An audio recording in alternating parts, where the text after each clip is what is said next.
Well, hello, welcome back to the channel. Tonight we're going to be working on a Massey 255. We've got some wiring issues going on. We've got some gauges that don't work. So if that's something that you're interested in watching me work on, stick around because it's coming up. All right, so we got this nice little Massey right here. Sheet metal's already been taken off by the owner. He'd done a little bit of work to it and decided to have me finish it up. So the hood and everything is off of it. But it is a Massey 255, and as you can see, we got wire kind of going every which way, and wiring that's not connected, wiring that's old and brittle that we're going to be replacing. Up underneath the dash here is another wiring mess as well. The ammeter actually shorted out and had a little bit of burning action going on in there, so it has been removed and discarded. I've got new gauges coming for this. He wanted to replace the gauges. So for now, with what we've got, we can still do some wiring on those until those gauges are delivered so we can install them. The tack we're going to leave alone. As you can see, we got 41, looks like 41 on the hour meter there. This wire here went up to the fuel sending unit and it's not working, so I guess the first thing we're going to do is go ahead and pull that off. It leaks a little bit around the side, so I want to pull that off anyway so we can put a new gasket around that and get that sealed up so they don't have diesel going all over the place. So we'll take care of that. That'll let us inspect that sending unit as well and make sure that that thing is working. More than likely, unless it's damaged internally, it's as simple as this little ground right here. So if that is not grounded, then it's not going to work. But we got to fix the leak anyhow, so we'll go ahead and remove that. So that'll be step one. Let's get into that. All right, just gonna go ahead and zip this off here.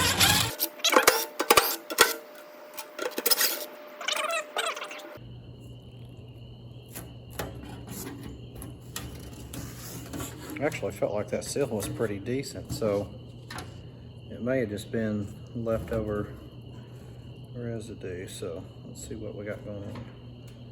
So pretty sure that we're supposed to have a piece of cork on there that will move our gauge back and forth here, or our sending unit. So that is no longer on there, which is not uncommon for that to come off.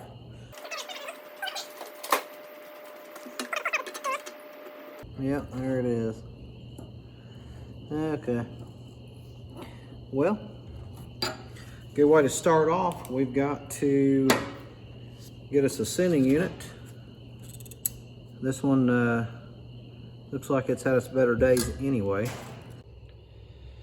Okay, so I took my test slide in there and I checked on the hot side of the gauge for the fuel gauge as well as the water temp gauge, which is this wire you're seeing right here, and come to find out there's no power to it. So I'm thinking it was getting the power from this wire right here that used to be connected to the ammeter in the middle.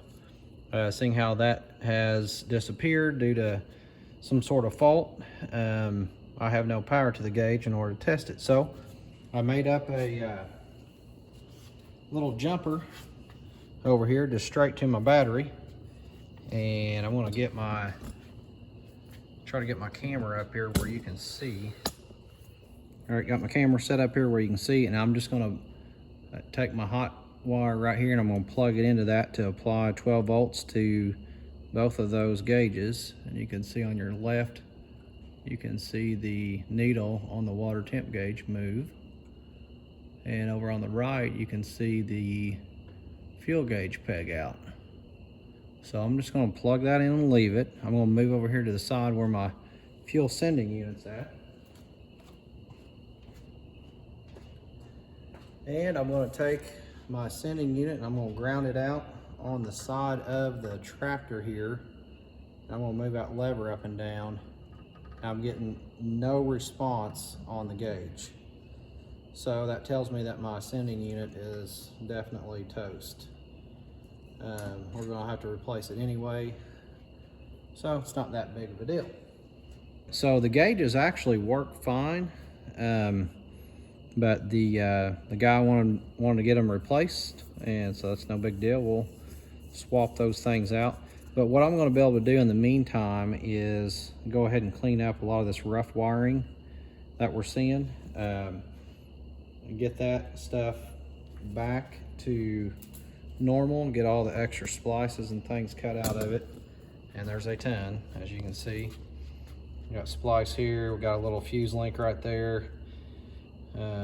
Wire nuts in here, got some stuff wire nutted up on the other side and taped up, and things missing, things cut off. So I'm gonna have to do a little bit of tracking down. I do have a schematic, so we'll have to just kind of follow that to make sure that I get everything back the way that it needs to be. So typically when I rewire, even though I do have a schematic, I'll just do one run at a time, get that in, and then we'll repower it and make sure that gauge or function, whatever I'm working on, is still working or starts working. So also down here on the starter solenoid, he was telling me that they used to jump this quite a bit.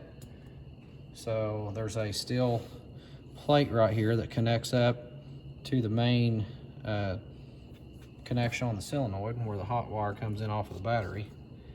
And then that cuts over, and then they jump down with another stud here and ran the main cable up to the front, which is the one that's got the little fuse link that we looked at a second ago. There's not an end or anything on here, but they could use that to help jump start that.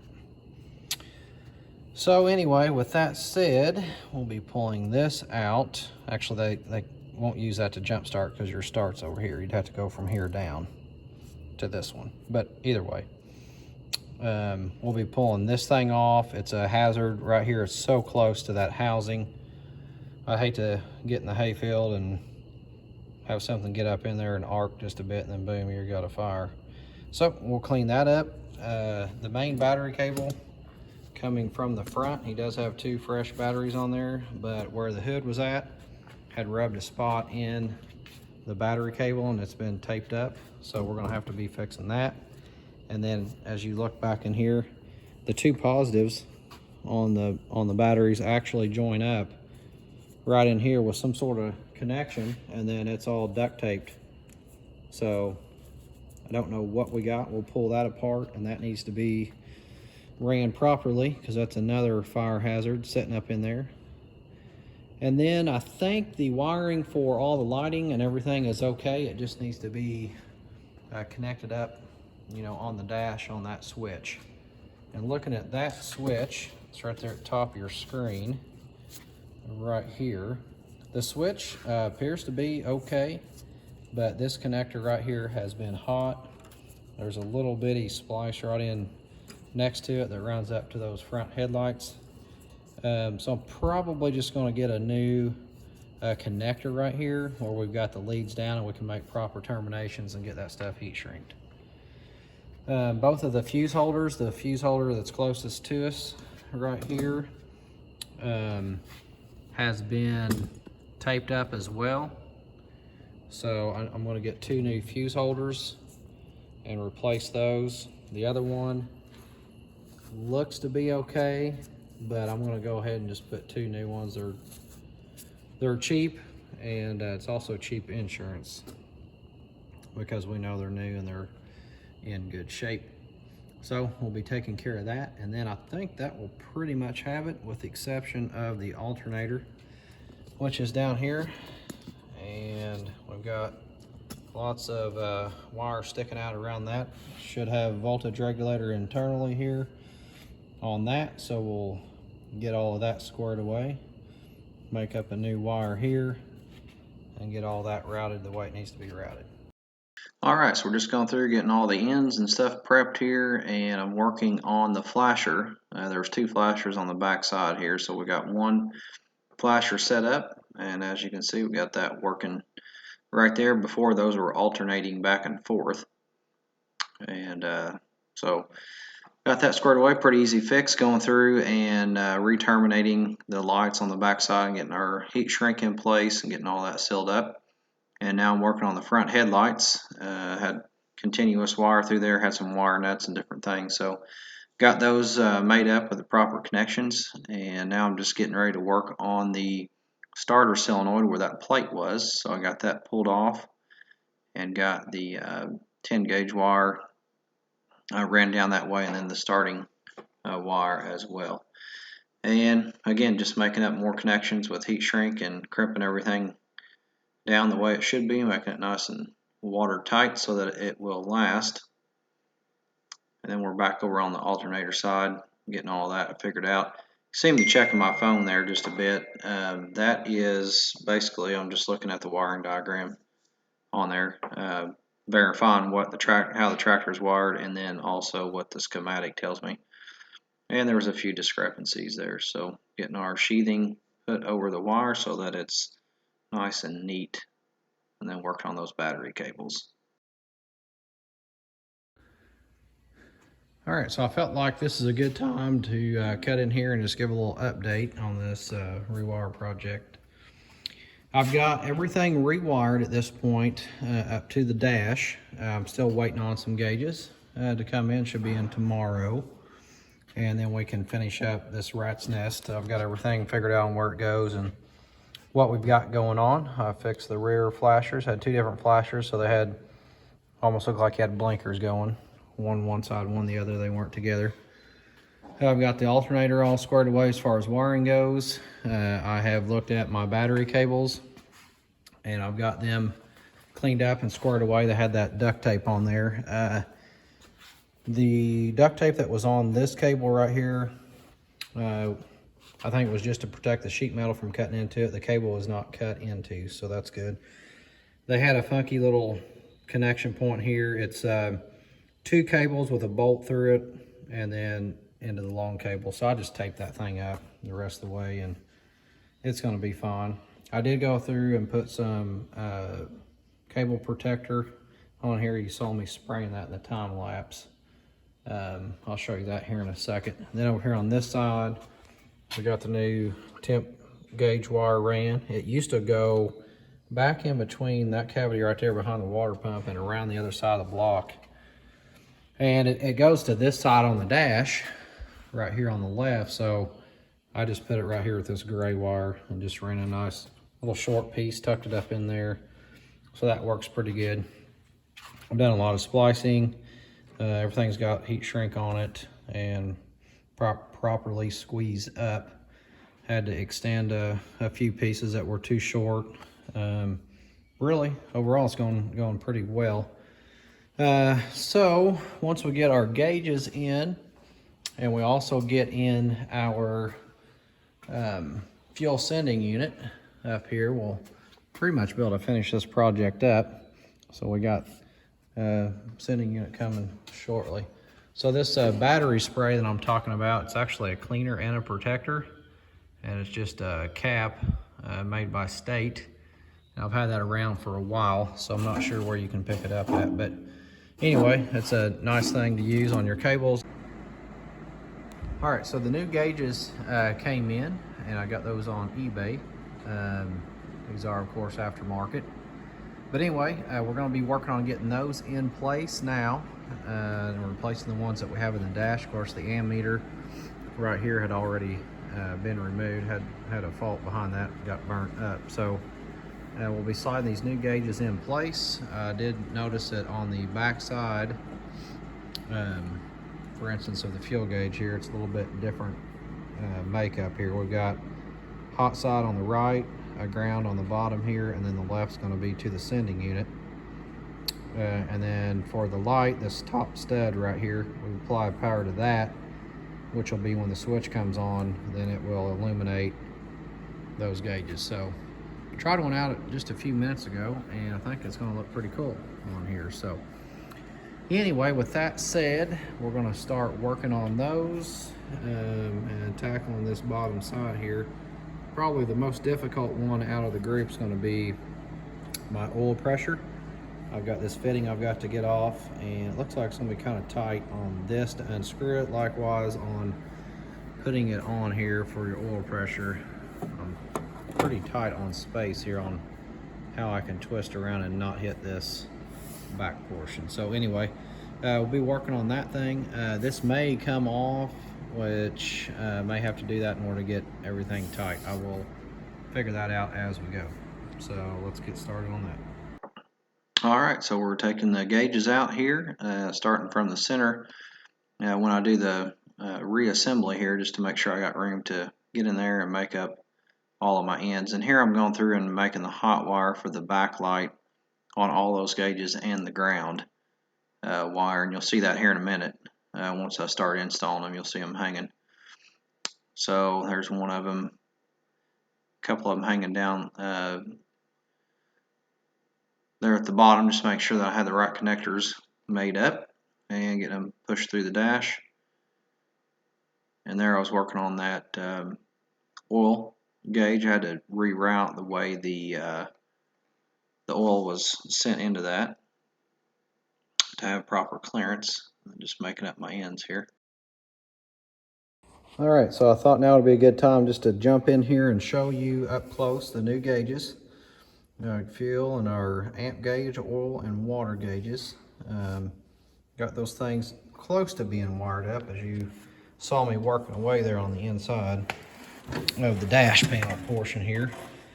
Still a lot of wires and things that are loose there. The greens are grounds. There are lights inside the gauges, and so there's some termination points on a couple of those lights right here that are for ground. The other ones I just made a ring and put it around the mounting hardware. So, and then I went with orange on all of them for the actual lights themselves, and those are the ones you saw me making up over there on the cart. So I got a couple of fuse holders right here that I'm going to be replacing. Those are all messed up on the bottom side. So once those come in, then I will go ahead and be able to feed all of my lights and get those kind of tidied up here. All right, so you've been watching a lot of the wiring being completed here, and I just want to kind of heat everything up and test it, which you've already saw that in the time lapse that I have my lights and everything going. So up underneath there, I just use green for all my grounds on all of my gauges, and I have lights on it, and then the oranges are the power, and then I put disconnects right here in case you need to pull one gauge out or something. You can individually disconnect that, and this red is your hot coming from your switch. So I've got my battery cable just stuck on the solenoid, and we'll turn our lights on and check to make sure that we got illumination in all of the gauges, which we do. Remember, the tack we did not replace. We've got one, but we didn't replace it because we want to keep the original hours. I've got both of my lights there on the fenders, as well as the lights up here on the front. And let me go ahead and turn this one more notch. You kind of see those go to bright lights, and that also kicks on our flashers. And then if we're going to be going down the road, sometimes you want to turn the brights off, which are your fender lights. Still leave your blinkers on and leave your front headlights going. So we got all of those squared away. I'm still waiting at this point on the fuel sending unit, and we'll get that replaced here hopefully next week, and then that will take care of our fuel gauge. And then our oil pressure won't know till we start, likewise with the water. And then I've got two new fuse holders that's still waiting on to come in so that I can replace those. Let me flip around here to the other side where I've been working as well, where you can see the switch that had an old plug that was on that switch, and that was pretty rough. So I decided just to make up each of those individually and made sure that I had a covered connection, and then use my heat shrink on there and get all that made up there. So you can see here's one of those bottom part of the fuses. So those are all taped up. That'll get all replaced once those come in. And you just kind of see it here from the bottom side. It's always good to use the heat shrink on that. I had to redo, you can see the oil pressure gauge facing us. It's really the unit. It's right there in the middle. Right there. On the old gauge it was facing down, so I had to put an extension on that with a little T to hit that, just for the fact that this new gauge wouldn't allow me to turn the existing hardware and not hit the light assembly, so I had to extend that down. So once we fire this thing up, we'll check for leaks on that as well. Should be pretty good shape. The wiring that went to the back here for the lights in the fenders and the flashers I left alone. Looked like they had used some 12-2 underground cable at some point in time, but it's gray and it kind of blends in and it's good and protected, and it worked. So customer didn't necessarily want that to be replaced. Everything was working fine. They did have 2 flashers, one on each light, so the lights would be blinking back and forth, and just needed to go through one flasher. So got that flasher in place right here.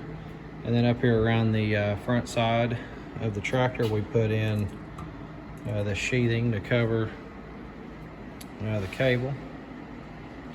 We've got that routed up here. We've got a disconnect point right here if we need to disconnect this and pull this out of the way for whatever reason. If we're pulling the engine or something, we've got a way to disconnect that and not have to do it on the lights up here.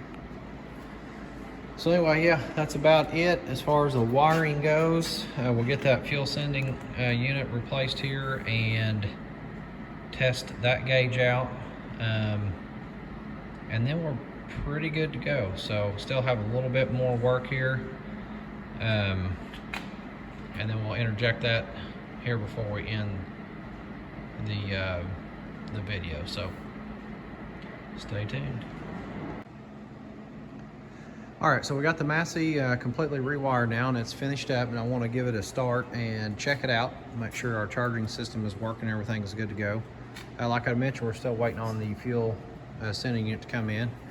But in the meantime, we'll go ahead and fire it up, make sure everything is working. So here is my voltmeter on the battery right now. So we got 12.84 volts.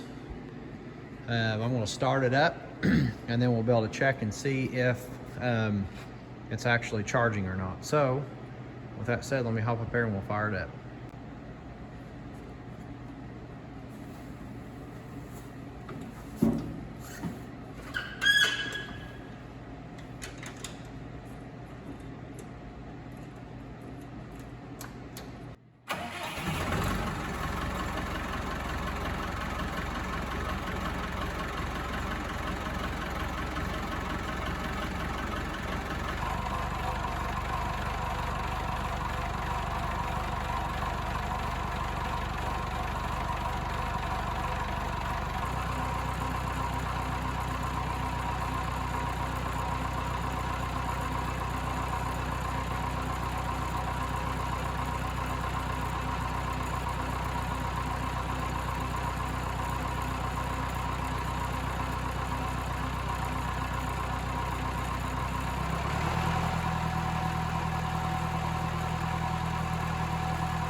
All right, so it looks like everything is good to go on the charging system as well.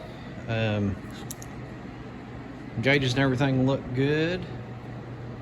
So at this point, we'll just finish up with the sending unit, and then we'll be ready for it to head out the door. Thanks for watching. Make sure you hit like, subscribe, share the video, and leave a comment below, and we'll see you next time.